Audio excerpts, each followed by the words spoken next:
kiwanja hicho hapo unachokiona nyuma ya hii fence.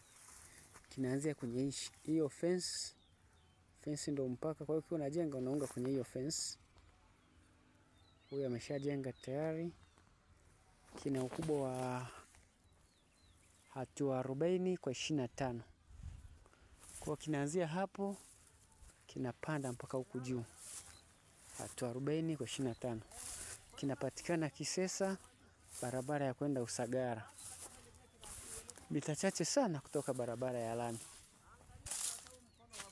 Barabara ya lami iko hapo kwenye hilo bati jekundu. Gari mpaka kwenye kiwanja. Karibu sana. Chote hichi ni kiwanja kimoja. Unakiona kinavyolingana. Majirani nawaona. Pameshajengeka. Kiwanja kikubwa sana sana. Kinaanzia huku, kinashuka mpaka kwenye hiyo nyumba.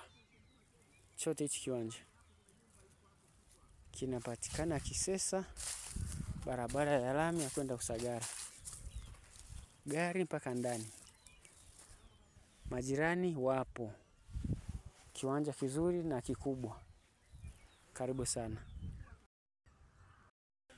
Kwa naona watu wameshajenga, kimebaki katikati. Huyu yuko kwa mbele, ni hichi kiwanja katikati. Wao wameshajenga kwa nyuma. Kwa kiwanja kiko sehemu nzuri na ni kikubwa. Maana yake ni viwanja viwili vimegawanyika. Hicho kilicholimwa na hiki ambacho hakijalimwa. Karibu sana.